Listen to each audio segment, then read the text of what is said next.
current trophies don't really seem to actually sort of mean a whole lot in this setting where everyone here... yeah, I mean, quite so much where some of these guys that, like I said, we had Arix, who was the #1 seed, who just kind of turned up, you know, and just beat everyone to get into the top seed. But on that exact note, we then had the bottom seed in Azim who came in and won 3-0. So, I mean, I think unpredictability is what we're going to see throughout this entire top 8. Absolutely. Right. I think a lot of people, again, though, will be rooting for Clash with Ash. It says favorite card here, Hog Rider. But, I mean, to be fair, Hog Rider's pretty good. I'm not too bothered about that. Hog Rider's pretty good. It's a good card. Hog Rider and a freeze combo? I mean, we already saw that put to amazing use in Game 1. But in this setting, I mean, that's the thing about all these guys, and that everyone is so familiar with the games. You know, these guys are so familiar with the game. They're getting their decks up right now. These guys are trying to get good to go. But what I'm excited for is, when they have favorite cards here, there's always, I mean, these 8 players in themselves all have a different favorite card. So does that mean that we're going to potentially see some different decks, some different playstyles? Or, you know, is there this one kind of tried and tested method that everyone's going to try and rinse in the top 8? I mean, you know, there was some kind of educated banter from Clash with Ash on the other side, because Mortar, of course, being the favorite card of Steroidi. So we might see that as we get into our next quarterfinal here. Already, Skeleton's coming out with that Hog Rider, and Steroidi's going to react in turn with the Inferno Tower, as well as the Skeletons too, bringing that down fast. And I like the immediate reactions ready with the Inferno Tower. I mean, from the get-go, these guys are good to go. You know, they're not going to get caught off guard. They know what they want to do. They know what they want to do, and they're going to stick to that plan. Clash with Ash, psychological warfare already. As he will send that minion horde towards the middle. Nothing to clean that up just yet. So that got the Inferno Tower pretty quickly. Ice Wizard going to be utilized on this left-hand side. An Elixir Collector already been thrown down by Steroidi. So once again, looking forward to the late game. And there's the Princess, the legendary card that we're seeing coming out from Clash with Ash. This is definitely the first, I believe, the first Princess we've seen in this top 8 so far. So I mean, already this interesting dynamic where you've got Goblins that are running in the front, trying to pressure that tower, and then you've just got the back barrage there, taking out the damage with the Princess in the back. Now, an interesting thing to notice about the Princess is that it does outrange most things. Apparently not the Tesla, though. Tesla will bring it down. There's the mortar. Here comes the mortar. Nobody wants the mortar. Listen to the crowd. Going absolutely wild. The minion's going in. Nice Hedrick there, just shut it down. And that's going to be a little bit of a trade-off there. The Cloud's still going. Oh, he pushes it down, though. Clash with Ash. Feeling it here for the crowd. That Wizard getting a little bit of damage done, but not too much. And here comes the Princess once again. It will outrange those towers, but once again, the Tesla is a really, really good answer for it. Great reactions by Steroidi. What thing I really like about the thing, I can't, it's a constant amount, hard to deal with. I mean, in this situation, I love the fact that you've got this Tesla tower that's going in to top the Princess. Obviously, it only attacks when there is an enemy in its vicinity. Get it, get it. There's the minion horde to try and protect the mortar. He protects it, and there's the lightning to try and bring it down. Here we go, here comes that tower poke. Is the Morgan going to get at least one more shot? The question is, how long does it take? And that's going to be at least one more hit right there. Good tower damage on the side of Steroidi. Yeah, I didn't realize that was the zap over it. It's always a little bit difficult for me to tell here from this distance, but there you go. One Elixir Skeletons again with more Elixir collectors. Let's say 2 times Elixir and the Elixir pumps. That means a lot of mortars, especially when they're in play, good to go. And look, he sets up the Tesla, ready for the Princess, and probably we will see mortar later on coming down. He's got a lot of defensive structures here, which are allowing him to keep his buildings alive. So basically, he's trying to just defend it out, waiting for the mortar to come along to be the big damage dealer. Oh, here comes the Hog Rider with the accompaniment from the Princess. This could be a lot of damage if he doesn't do anything to stop it. Oh my god, this is a huge push. He tries to throw down the Elixir Collector to tank up some of this damage here, but he's really pushing very, very hard onto this location. It's looking good. I mean, that Frostmage's going to take some of the damage. Double Princess strike. That tower's going to hurt. Big party on the left-hand side with double minion waves going in. Yeah, I couldn't see if the Princess has survived that, but it looks like the Minion Horde brought them down. But the Minion Horde, as well as Hog Rider and Skeletons coming out here to try and push this down. He's done quite a bit of damage considering the defensive nature of Steroidi's build. This is definitely going to go into sudden death, and again, at this point, it's going to be one tower to do it. So, I mean, it's an interesting way, playing for the clock. I mean, evidently, Steroidi's been playing with, obviously, the mortar in deck, where he's been very defensive. And the second it reaches extra time, play for the one tower. And we're into that overtime again, so it is just one tower in it. As this Tesla will be outranged for the moment by the Princess. And likewise, will this Minion Horde even go towards the Princess? Yes, they do. So they will clean her up. And there's that healthy cannon. But once again, Princess coming in the background. Here comes that. I mean, we are in a point now where it's double Elixir, so the Princess is going to be a lot more viable. Hog Rider jumping over the river there on towards some of these defensive structures, and the Princess doing a lot of work from the back here. The Ice Wizard at the front tanking well for it. If he has something to place in front of this Princess and keep the value going, that could be very, very strong for Clash with Ash, but he's going to decide to rely on a slower push from the back with the Ice Wizard. Interesting play. I mean, you got the goblins running in. That's going to soak up some of that damage. And once again, the Inferno Tower. Here comes the mortar. He's going to have to do something to stop that. Big attempt at defending this with the minions going down as well there, that minion horde, but the Ice Wizard getting right on top of that, bringing it down. Here comes a big push. Hog Rider coming in the back. Are we going to see another Hog Rider come back in this situation? I might be able to. It's not too bad damage here, but it's going to be brought down very, very quickly. Double Tesla in the middle is providing great damage, as well as those minion horde pushing this back as well. Absolute defense. Close. And a mortar in the back. This is looking pretty bad. He's going to have to do something once again to stop this. The cannon's one hit away from death. Goblins are on with the skeletons, so not too bad. Hog Rider might be able to get in there and clean that up as well. The Teslas, they're trying to do enough, but it's just not. They're not in range to get onto the Hog Rider quick enough before it gets onto the mortar. Now there's so much defense. There's so many defensive items right now. You can just see that it's a complete stalemate at all times. But the mortar's just been constantly chipping away at the tower once again. You know, the mortar garnering boos here in the crowd. But he has nothing to deal with it. Steroidi, he's cheering. He knows he might have this with the amount of room that this mortar actually has. There is the cannon, which is going to stop some of that. Phew. That was almost a bad situation right there. There was nothing to contend with it, but that cannon placed in a very good situation just to soak up the damage to allow that princess to clean up. Yeah. Here comes the minion horde running straight in with the skeletons, in with the frost mage again, just try and defend it. Once again, 55 seconds left on the clock. This could still go towards Steroidi if he just gets this push. Yeah, does he have much to complement that Hog Rider? Doesn't look like it's going to be able to bring that down just yet. There's a few defensive... there's only one skeleton, so this is an opportunity to actually push on through and do some lasting damage here. It's that Ice Wizard. Does not get down those minion hordes. And it's all about that constant defensive play. I mean, the cannon, you know, the mortar's going to... And there's a double cannon right there, so it's not going to go straight for the tower in the 6 seconds. Once again, 30 seconds left on the clock. Something has to get going. I mean, this has been a stalemate the entire match, but I mean, it kind of seems like Steroidi has just been able to quell any kind of attack at all times. 20 seconds left on this overtime, and if it is a draw, that means, well, then they go on and continue on till whoever wins 3 first is the victor. And I believe that they will have to change their decks as well during all of that. But 7 seconds remaining with 2 cannons and all these defensive structures. He's trying to go for it, but Clash with Ash will stall out against the mortar. Say good job. That is GG, a draw here for our first game. Now, the interesting thing in this situation is what we saw actually quite a lot of fortifications be used in our previous set. Yes. And what was the one answer for that? Free spell.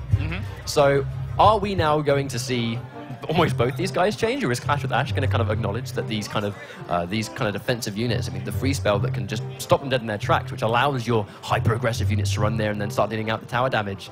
I mean, in this kind of situation, what do you think you'd do to swap the decks around?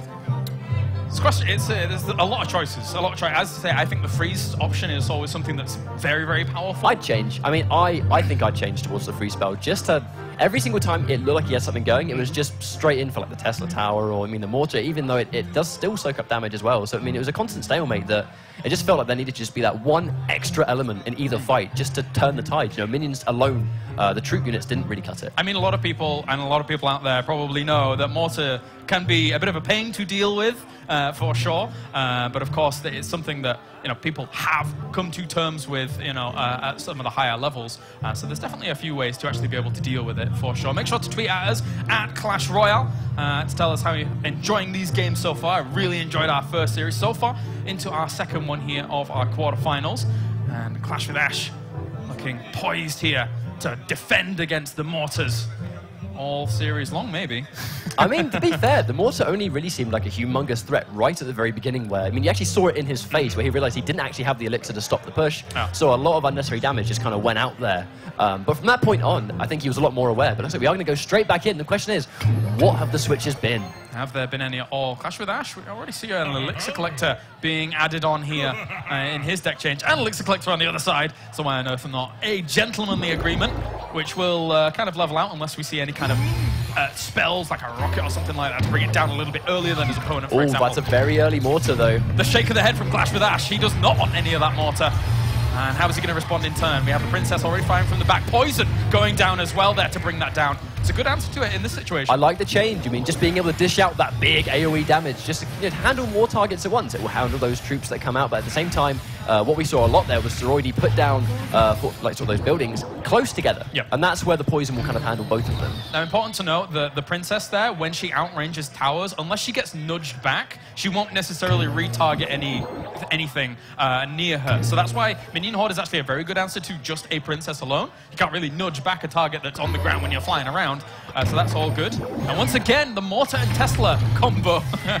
But again, we just see that constant poking damage. And I like the idea of actually putting the Tesla unit just like this. That's actually quite a lot of poke that's coming out straight into the left tower, and just like that, half health on Clash with Ash's left-hand tower. It's great defensive capability from Steroidi in the end, and I love it. Every single time the mortar goes down, Clash with Ash just smiles.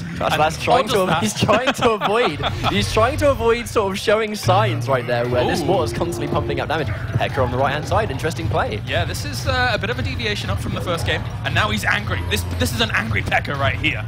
He's going to try and push down this right-hand side. Mortar again, and he gets one shot before he targets the cannon. The question is he going to target the cannon in this situation? I'm sure he will, because it's close together. Oh, not necessarily. He's going straight past it. It's already locked on. I threw down that cannon a little bit later. Very unfortunate. Good cleanup there with the arrows on towards that minion hole behind the P.E.K.K.A. You need to get damage behind the P.E.K.K.A. to make it really, really viable here. And it will be cleaned up. And actually, those arrows didn't even hit the full extent of that minion horde there for a moment. So Clash with Ash is putting on some great, great pressure here at the moment. I mean, Clash with Ash, that was quite an interesting little push there. He's getting a nice amount of damage. The Princess again getting slowed down, taken out. The problem is, though, is we see another mortar combo. Just like that one. Oh, no, this could be bad. P.E.K.K.A.'s already been committed to on the right-hand side. Uh-oh. 30 seconds left. I mean, at this situation, should he can afford to be just be defensive? He needs to bring that down right now. If it does not die... Is he going to get one more shot? That's going to be that! Here comes one tower on the side of Steroidi. Now he just has to wait the clock out. 15 seconds. Is he going to be able to stop the P.E.K.K.A.? That's the question. It doesn't matter how you win, it's winning that matters here at the moment. The mortar bringing it home so far. 6 seconds on the clock. That tower's not going to go down. Oh no, two P.E.K.K.A.s. If that was just maybe a few seconds earlier, maybe that would have been a great push. I mean, two P.E.K.K.A.s in one lane is going to be a nightmare to deal with. But at that point, it just didn't even matter. He didn't quite get them fast enough. And in that situation, I mean, that mortar just with the constant poking and poking and poking, it didn't work out for Ash in that game. Very unfortunate, but I mean, Steroidi's going to take a game. I mean, he has the mortar. Everyone else has access to the same cards in this situation, and it just worked. Now we can see Clash with Ash if he wants to actually switch up his decks and see if he can find a response. So far, not been easy. Again, was able to stall it out in that first game admirably. I mean, like, it can be a pain to work against that kind of mortar play. And the thing is that since the previous metas of this game, almost every defensive structure has really kind of taken a hit and taken a bit of a nerf here or there or whatever. Mortar, still doing well, man. Still doing well. It's one of those situations where, I mean, clearly you go into this kind of tournament with a base plan. And I mean, both decks, Steroidi has gone straight out for the mortars. This guy's going to be familiar with it. These guys are going to waste no time this time around going straight into the next game. And in this situation now, it is going to be one up for Steroidi. I mean, it was the constant pressure. Are we going to see that pressure again? I mean, the reality is Ash needs an answer for that mortar. Yeah, definitely. What we're seeing coming out once again, Princess behind all of this. We'll clean up that minion hole pretty quickly. Another early mortar, very good situation. And there's no units to help us. There's going to be free poke right here. Yeah, and those are in range of that tower, but it should die to these goblins, which is okay. And it's actually not necessarily an early lead, because although he got those mortar strikes, Steroidi is actually the one with the weaker tower compared to Ash. Yeah, so overall, I mean, the Hog Rider at the beginning did do quite a bit. We'll see now if Steroidi is just going to be saving up. Don't know what he has in hand at the moment, but... Looks like both players being quite conservative with their elixir, and speaking of that, straight in with the elixir pump. And I mean, they're both going to be planning some kind of play. I mean, that's what happens in this situation, right, where nice Tesla there, just try and take out those units. It feels like the minions that are that far forwards are almost just kind of trying to bait out responses from his opponent at the moment. Maybe get some cards out of the opponent's deck. Yeah, seeing the Ice Wizard being employed. Ice Wizard versus Ice Wizard. I'm going to assume this isn't going to go well for Steroidi's Ice Wizard. He went into it with less health, so he's definitely going to go down. Here we go. Sorry, buddy. All right, so Princess will follow that up against some skeletons. Actually, arrows already coming in, taking out the Princess. And actually, that could be one of the better choices here for Steroidi to actually deal with it. It's trade for trade in terms of elixir, but he has elixir collectors behind it. This is a big push, though. Hog Rider's going to take out that Tesla without much trouble. Going in for some of those units. Whoa. Nice. Here comes big damage on the Hog Rider. Yeah, that was a great stun coming out there. The arrows are going to be able to take out quite a lot of that. And once again, Ice Wizard versus Ice Wizard. But look how much damage Clash with Ash has done. And he still gets away. A cheeky little ice spell right there. Just get that extra little piece of damage. If he keeps this pressure on the go, especially once we're 5 seconds away from doubling the elixir speed right now. So, I mean, if he keeps this pressure, he could very well get it through. We haven't seen much of a chance at all to go for more in this situation. Yeah, this is, Tesla's being set up, so Mortar might be close behind it in a moment here by Steroidi, but the problem is that the minions are already on his doorstep, so doesn't really want to commit to that just yet. He's going to clean up and then try go for it later. If he keeps the Tesla alive, which is the perfect play there for a moment, Mortar's going to get added on, and there could be some damage here. The Mortar is going to focus that cannon initially, but if they can clear it out as quickly as possible, he is going to get that free poke onto the tower, especially with the Tesla tower in front that is going to soak up the initial damage. And the Princess, will she get enough damage done there later on? Looks like the Ice Wizard will be able to clean that off in the end, though. It will fall.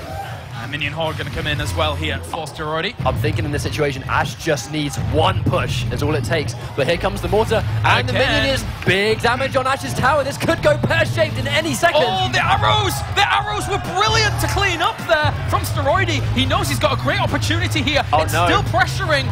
2 more shots, I think. 2 more hits, and it's going to be GG's. It's too much. It's too much. Look at here comes the rocket as well. He saved the rocket just for the end right there. Just like that, Steroidi's going to take it. Once again, I had no idea he even had a rocket until that point. He saved it till the very end, just to chip in right there. The thing is that I don't even think he needed it necessarily right there. Cheeky, I love cheeky man. He embraces the booze. He embraces it. Every game needs a heal, right? Exactly, man. I mean, his favorite card is Mortar. Everyone knows what he's going to do. Every game needs a bad guy, but Steroidi. 2-0 up. Hey, it's working. He is winning, and he is 1 game away from advancing onto the semi-final. I think I'm still a little bit blown away by that surprise rocket. He did not need to use that rocket at the end. Do you know what I mean? Necessarily. I mean, I guess maybe take no chances, but in that situation, it's just, you know what? I'm going to win this game, and I'm going to show everyone right now that doesn't even matter. I'm going to rocket you just to win for free. That image there, right, of Steroidi through the confetti dancing away, that's every Mortar player's dream right there. Someone needs to gift that to save it. Put it on the Reddit or something. Yeah. That was feeling when winning quarterfinals and tournaments through Mortar at the moment. That was beautiful.